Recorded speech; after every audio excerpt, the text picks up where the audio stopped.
स्वामी रामकृष्ण परमहंस बैठे बैठे माँ के प्रेम में ऐसे आनंद रस में डूब जाते थे।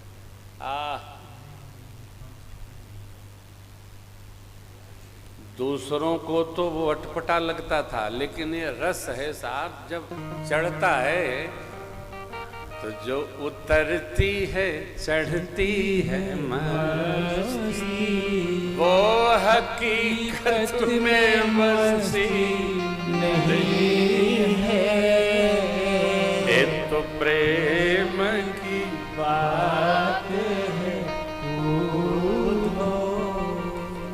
प्रेम की कोई परिभाषा नहीं है, प्रेम अनुभूति है,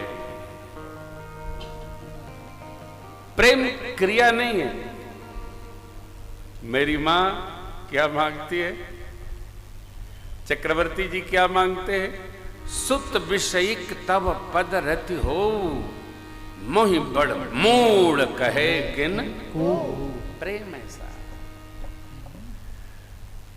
मन बिनु फन जिम जल बिनु मीना, मम जीवन तिम तुम ही अधीना, असबर मांग चरण गही रहेहु एवमस्तु। अब ये प्रेम है, राम राम कही राम कही राम राम कही।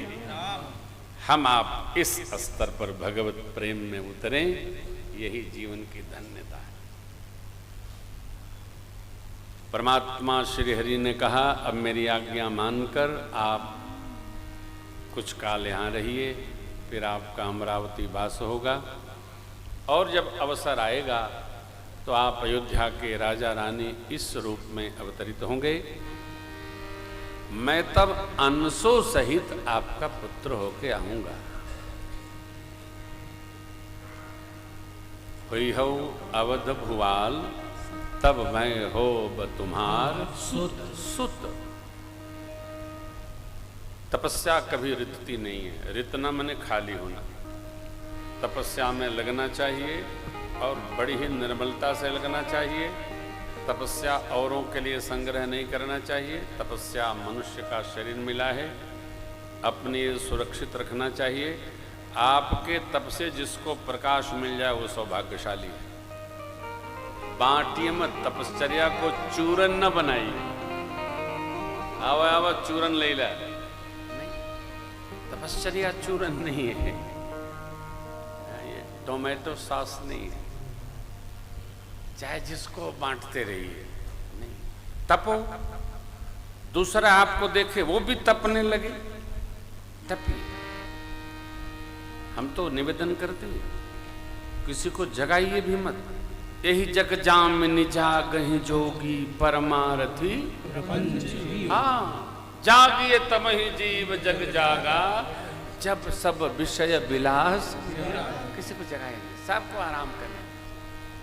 अब आप भजन करिए, आप आराम न करिए। जीवन में कुछ भी प्राप्त करना है तो तपश्चर्या करनी ही पड़ेगी। बिना तप के कुछ प्राप्त नहीं होता। नारद जी महाराज आकाशवाणी श्वेत वस्त्रधारी ब्रह्मचारी क्या कहते हैं, तप आधार सब सृष्टि भवानी, करहि जाय तप अस जिय जानी। तप करो, तपोगे आप, सब कुछ प्राप्त होगा। अस्तु तपना चाहिए। एक तो कल्प की कथा यह है। अब राम जी के पावन प्राकट्य महोत्सव के पूर्व रावण के अवतार की कथा है। कहे से बहुरी रावण अवतार,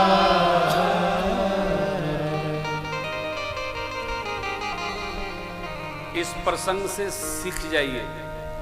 हम भी सीखे, आप भी सीखिए। सत्यकेतु महाराज कई देश के राजा थे। 2 पुत्र हुए, प्रताप भानु, अरिमर्दन। महाराज का राज ध्वज सत्य के दंड पर लहराता रहता था, इतने सत्य प्रतिज्ञ थे महाराज।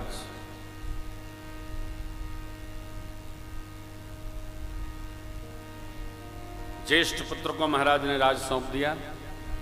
छोटा भाई सेवक हो गया, नायब बनाया। धर्मरुचि को महासचिव बनाया।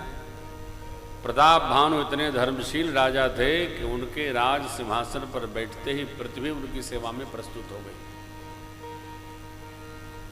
राजा जब धर्मशील होता है तो पूरी प्रकृति उसके सहयोग में उपस्थित हो जाती है। वृक्ष फलदार हो जाते हैं, नदियां जल से ओतप्रोत हो जाती हैं, लताएं हरितिमा संपन्न हो जाती हैं, प्रकृति का वायु शीतल मंद सुगंधित बहने लगती है। क्या लहर! प्रकृति अपने राजा का सम्मान स्नेह स्वागत सब करने लगती है। प्रताप भानु ने एक एक यज्ञ को 10-10 हजार बार संपन्न किया, परंतु एक बार शिकार खेलने गए, साथियों से बिछुड़ गए।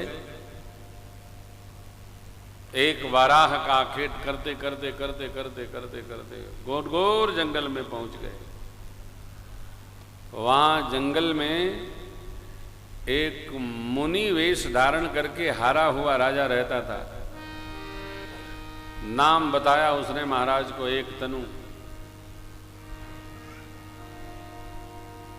महाराज ने जानना चाहा कि ये एक तनु आपका नाम प्रभु कैसे हुआ? बोले जब से सृष्टि उत्पन्न हुई तब से आज तक मैंने शरीर बदला ही नहीं। हाँ हाँ हाँ हाँ, ये भी संभव है?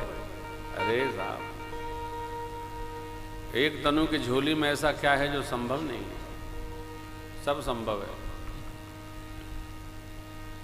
आ गए बहकावे में महाराज, बहुत संवाद हुआ, बहुत वार्ता भई। तब महाराज ने कांक्षा की, पहले तो अपना नाम परिचय छिपा के रखे, परंतु वो तो पहचान ही गया था क्योंकि हारा हुआ राजा था। उपाय क्या है? बोले यदि ब्राह्मण धरती पर आपके वशीभूत हो जाएं तो कोई आपका बाल बांका नहीं कर सकता है। वो कैसे होंगे? क्या मांगा महाराज ने? बुढ़ापा आवे नहीं, मरो नहीं, शरीर में दुख न लगे, कोई शत्रु न हो, एक शत्रु में ही 100 कल्पों तक राज सत्ता संभालूं, ऐसा महाराज मैं चाहता हूं। राज सत्ता पर बैठा हुआ व्यक्ति राज सत्ता छोड़ना नहीं चाहता है। देखिए, बगल में एक देश है चाइना और अगल में एक देश है रूस। वहां का राष्ट्रपति भी नहीं छोड़ना चाहता है, यहाँ के राष्ट्रपति भी नहीं। जब तक जिएंगे तब तक सिएंगे।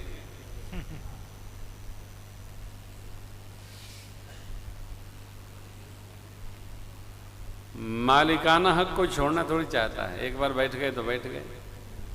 प्रकृति चिंता कर दे, बात अलग है।